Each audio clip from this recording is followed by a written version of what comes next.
But I wanted to get into something here. I got a cool phone call yesterday from Tony Kornheiser that was touching. And many of you, I was telling you a couple of weeks ago how lonely it felt to be a Cuban American and to be Cuban as baseball headed over to Cuba and America applauded it. And what happened through this radio show, and I'm profoundly grateful for the platform and the ability to do this. The reason that I wrote what I did for SportsCenter and talked about it as much as I did on the air is because my mother was in pain and I wanted to give her a voice. My mother, her most common complaint about what was happening with that baseball game is that people don't understand and don't care to understand that Americans are so busy applauding, hey, we've got a new port where we can dock our cruise ships, so busy applauding it that not noticed is the trampling of the feelings of Cubans and Cuban Americans in this country. Even understanding that the embargo doesn't work, that we've been choking that island, that there needs to be a policy change. But I get a phone call from Kornheiser yesterday, and outside of saying that he wants to hit the producers of our show with a snow shovel in the head because he's an irritable curmudgeon and he says things like that, he tells me that he was talking to a guy, unsolicited. He was talking to a guy, and the guy was telling him, hey, look, our policies haven't worked in America, but you know, I heard what Lebatard had to say, and I was moved by it, and I felt his pain. And I think Lebatard does a good job, and he helped shape the way that I thought about this. And it's President Obama. And because evidently Kornheiser golfs with him a lot. Not Kornheiser says it's because Obama can beat him and because Kornheiser's available. I think it's because Kornheiser probably is one of the few people in Obama's life who actually razzes him. I'm guessing that that's right. the reason. But something has happened here now with the Miami Heat that is complicated for me and hurtful to my family because you have filed under business. You have a form of discrimination that is being signed off on by the American government. Keep in mind, Cuba doesn't negotiate. You take Cuba's terms. That's how it works. The Miami Heat is owned by Mickey Arison. Mickey Arison owns Carnival Cruise Lines. There wasn't a negotiation there on how Carnival Cruise Lines would end up in Cuba. If Carnival Cruise Lines wanted to be the first in Cuba and wanted to profit over its competitors by having its stock prices go up, by having a new port, they would agree to all of Cuba's terms. Not a negotiation. The Cuban government, a communist government, tells you how it is, and you accept it.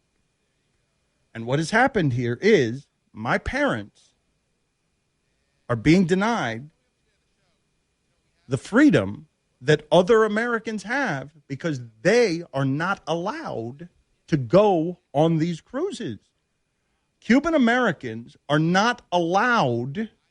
The people who most distrust that government, the people who most want to see actual change on that island and don't trust the government to have this relationship with the American government and actually give the money to people, aren't allowed to see it for themselves. They are denied access that other Americans have a right to. It's discrimination, flatly, uncommon in America. And it's not like Ukrainians not being allowed into Russia or the Taiwanese not being allowed to Hong Kong. This is Americans. My parents are exiles, not immigrants. They didn't leave their country with no money to get to a country that had money. They left having money to have no money in order to get away from that regime. Do you realize how infuriating that is? That you've got a business deal happening here. Right. It's a business deal. And I don't blame Mickey Arison. I don't blame Carnival Cruise Lines. If he doesn't do it, someone else is going to do it. Someone's going to do it. Someone wants to be the first in there. I don't blame him. I'm just kind of surprised that he's going to be the first one that does it. I mean, he's down here in Miami. He knows, there's a large Cuban American population, large Cuban population down here. I'm surprised that he's doing it. They've tried to alter that rule. They've tried and will continue to try to negotiate something different. But right now, what you have is legalized discrimination. Denied Americans who are most hurt, the Americans most hurt by this policy. How lonely do you think that makes us feel? It's as outlandish as if a cruise line had a whites-only cruise going someplace. I mean, that's how bald-faced the discrimination is. It is flatly discrimination authorized by the Cuban government, agreed to by the American government under the terms of business, and it's infuriating. You talked a lot about the small pockets of Cubans who weren't in favor of the baseball game, who don't want to go back to Cuba. So, like, do people want to go back to Cuba? You want the option, Stugotz. You do not want to flee communism for freedom and then be denied freedom. Right. My dad would absolutely like to go on a trip to Cuba. He can't because he was born in Cuba. Crazy. Like, that doesn't even make sense. How did we sign up for that? And I want change in Cuba too. And I agree that the policy doesn't work. The embargo doesn't work. And the first step toward change is absolutely this. But your first move on normalized relations is to trample my people again on business? The only people who actually care about this, the only people who aren't actually applauding this are the ones you're going to deny. The only people who distrust the strongest that anything's actually going to change there. Your first symbolic act is going to be to deny them freedom under the guise of business and commerce. It's a conundrum. You can't, as you say, it's tough to blame Mickey Arison 100% because he's a businessman first and a basketball guy second.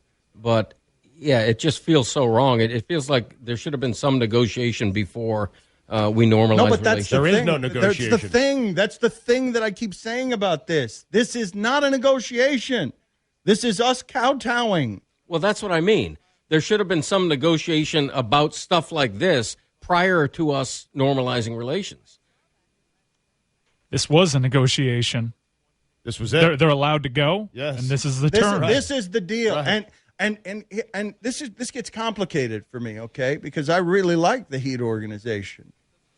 And I really like the human beings running the HEAT organization. But I disagree with them on this. And I disagree with them enough that if you were to use this microphone to be as infuriated by this as I am, to call for a boycott, that would not be unreasonable given what we're talking about in this country. It's not an unreasonable reaction for me to have emotionally or rationally, given that it's not okay to discriminate that way. And it's not okay to discriminate that way as a private business, even if you're not the one doing it, even if the deal is between governments, which it is, and even if I understand totally logically, even if I understand that if they weren't doing this, then they'd be allowing Norwegian to get in there first. Somebody's going to do it because the problem starts, the seed starts with the American government. It does not start with businesses who are then, and the idea is, and this feels like a rationalization to me, the idea is, well, yeah, we're going to make money over there, but we're going to lose money at first, and we're going to help the Cuban people ultimately. Yeah, maybe. But let me see. Let my parents see. And they can't. I don't know. I wonder how the American audience receives this, because what I've told you is the overwhelming feeling that I've had on this entire thing is not anger. It's not grief. It's not pain, even though I've cried about it, and I've cried about it here on the radio. The overwhelming feeling is loneliness. It's why I did what I did for my mother, because she feels alone and misunderstood with her pain. She is a strong woman. She is the strongest human being I know. She doesn't hurt easily. She is not a diva. She does not overreact to things. I think about 90% of the Cubans in America live in Miami. I could be a little bit off on the percentage, but it's just so weird that Mickey Arison, owner of a cruise ship, is the one involved in this issue. And you know, it's a calculated risk by him. He must think that not enough people care, that not enough people feel as passionately as you do. Would it be less hurtful for you if another cruise line went in there? No, it's discrimination. And it's less hurtful. It's actually less hurtful because it's him, because I know him. I know he's not trying to hurt my people. He's not. I know him, and I know that some of his motives here are pure, but friends disagree about stuff, and he understands my position. This is big stuff, though, man. I know, but we disagree. This isn't disagreeing about who the best basketball player to ever play is. Friends this is disagree. No, but disagree philosophically about stuff. You and I have different ways of you and I are friends and have different ways of handling stuff. Yeah. Like, I'm not going to tell him how to run his business, but it puts us in an interesting conflict here because I don't know the answer to this question honestly that I'm about to say here. If this were another Miami company, and I didn't have relationships with the people involved, would I be shouting right now at this microphone, boycott that company? I honestly don't know the answer to that because I don't do that very much anyway. You never do that. I know, but this is just flat. Like, we don't do this in America. We do not do this in America. And it's so personal because you're doing this to my parents. That's who you're doing it to. They can't get on a cruise ship to go to Cuba, even if they wanted to. Not that they do, but it's a symbolic. There's symbolic freedom shackles that are infuriating.